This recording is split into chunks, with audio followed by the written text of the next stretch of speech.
ছুটে যাচ্ছিলিস এইভাবে? উড়ে গেছে।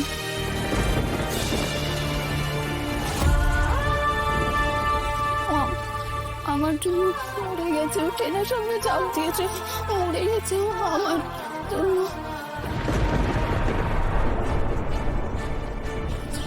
এই লাজবন্তী, কি বলছিস তুই? কে মরে গেছে? আমার বর মরে গেছে। ও আমার উপর রাগ করেছিল কারণ আমি সংসার করছিলাম না, তাই ট্রেনের সামনে দিয়েছে। আমি এখন কি করবো? যেতে হবে, আমাকে কেক কয়েকটুলি যেতে হবে, আমাকে এই অবস্থা একদম একা একা কোথাও যাবি না। তুই এখন চল, প্রিন্সিপাল ম্যামকে গিয়ে সবটা জানাতে হবে। তুই ম্যামকে বলেই তুই শহর ছাড়বি। দেখ, তুই তো কলেজের হস্টেলে থাকিস, যে কোনো জায়গায় যাওয়ার আগে ম্যামকে একবার জানিয়ে যাওয়া উচিত। তুই চল, তুই আমাদের সঙ্গে চল। না, সময় নেই, একদম সময় নেই। আমাকে যেতে হবে, আমাকে। বললাম তো, এই অবস্থায় আমি তোকে কোথাও যেতে দেবো না। আর দেখ, তুই যা শুনেছিস আমার মনে হয় তুই ভুল খবরই শুনেছিস। না লাজবন্তী, তোমাকে এইভাবে এই অবস্থায় আমি একা একা ছেড়ে দিতে পারি না। তোমাকে কারোর সঙ্গে যেতে হবে। তোমার লোকাল গার্জিয়ানকে তুমি কিছু জানিয়েছো? মিস্টার চ্যাটার্জিকে আমি জানিয়ে দিচ্ছি। না না ম্যাডাম, জানানোর কোনো দরকার নেই, আমি এক্ষুনি বেরোবো।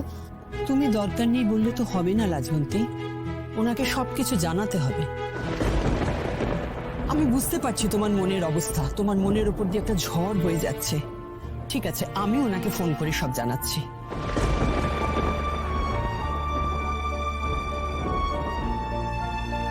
আর হ্যাঁ লাজবন্তী, আমি তোমাকে ভয় দেখাতে চাইছি না, কিন্তু তুমি যা বললে তাতে কিন্তু পুলিশ কেস হবে।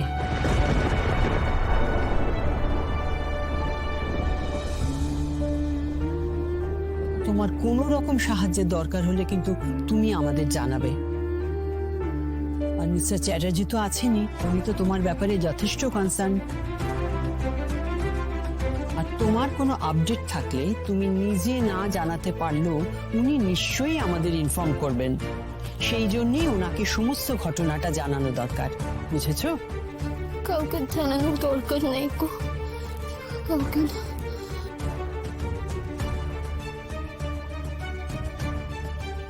আমার জন্য মরেছে, আমার জন্য মরেছে।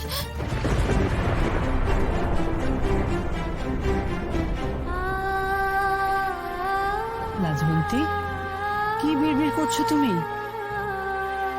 বি স্টেডি, তোমাকে এখন স্টেডি থাকতে হবে। অনেক কাজ তোমার। আমি জানি এটা খুব দুঃখজনক ঘটনা, আর এই বয়সে তোমাকে এত কিছু হ্যান্ডেল করতে হচ্ছে। আমার খুব খারাপ লাগছে তোমার জন্য, কিন্তু তোমাকে ভেঙে পড়লে চলবে না। আমাকে যেতে হবে ম্যাডাম, আমি যাচ্ছি, আমি যাচ্ছি। লাজবন্তী, ও ভীষণ পাজল হয়ে রয়েছে। তোমাদের মধ্যে কি কেউ যেতে পারবে ওর সঙ্গে? হ্যাঁ ম্যাম, আমি লাজবন্তীর সঙ্গে যেতে পারবো। আমিও যাবো ম্যাডাম, আপনি কোনো চিন্তা করবেন না। ঠিক আছে, তোমরা যাও। আর ও কিভাবে যাবে তোমরা কিছু জানো? ও তো শিয়ালদা থেকে ট্রেন ধরবে। ওকে, তোমরা যাও ওর সঙ্গে থাকো। আমি ওর লোকাল গার্জিয়ানকে সবটা জানিয়ে দিচ্ছি। চল।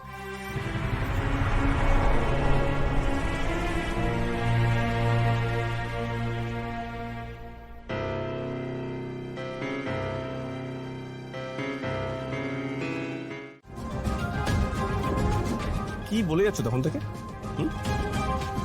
সরি, আমিও তোমার কথা শুনতে পারছি না। তুমি নিজেকে দোষ দেওয়া একটু বন্ধ করো। কোনটা তোমার জন্য হয়েছে? কি তোমার জন্য হয়েছে? খামোখা নিজেকে দোষারোপ করছো কেন? চুপ করো তুমি, দয়া করে তুমি একটু চুপ করো, আর কিছু বলো না। আমার দোষ নয়, তোর কার দোষ? লোকটা বারবার ছুটে এসেছিল আমাকে নিয়ে যাবে বলে, আমি যাইনি। লোকটা আর সেসব সহ্য করতে পারিনি, নিজেকেই শেষ করে দিল। কেন জানবো? তুমি কি ইচ্ছে করে মজা করতে কলকাতা বসেছিলে? সুদেবের সঙ্গে চলে গেলে কার ভালো হতো? এইটা জানি তোমার জীবনটা ভালো হতো না। লাজু, তুমি ডাক্তারি পড়ো, সেটার জন্য তুমি ওর কথা শুনতে পারো না। Damn it. দেখো, যেটা হয়েছে খুব খারাপ হয়েছে। তুমি কিন্তু প্লিজ নিজেকে দোষ দেওয়া একটু বন্ধ করো।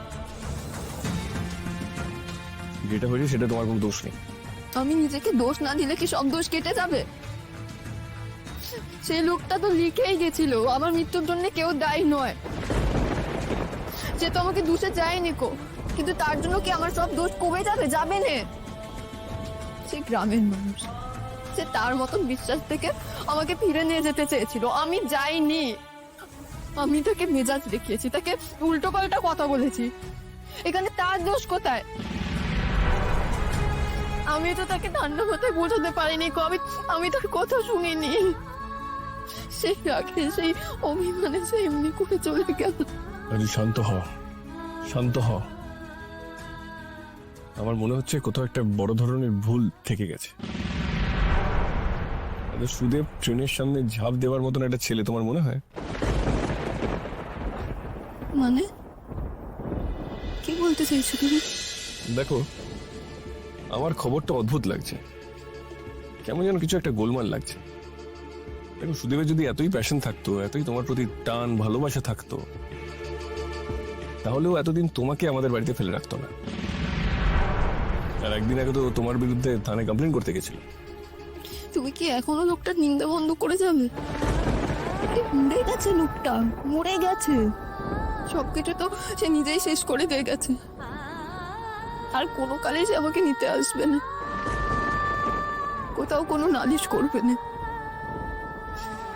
বলবে না। লাজু, তুই কি আমাকে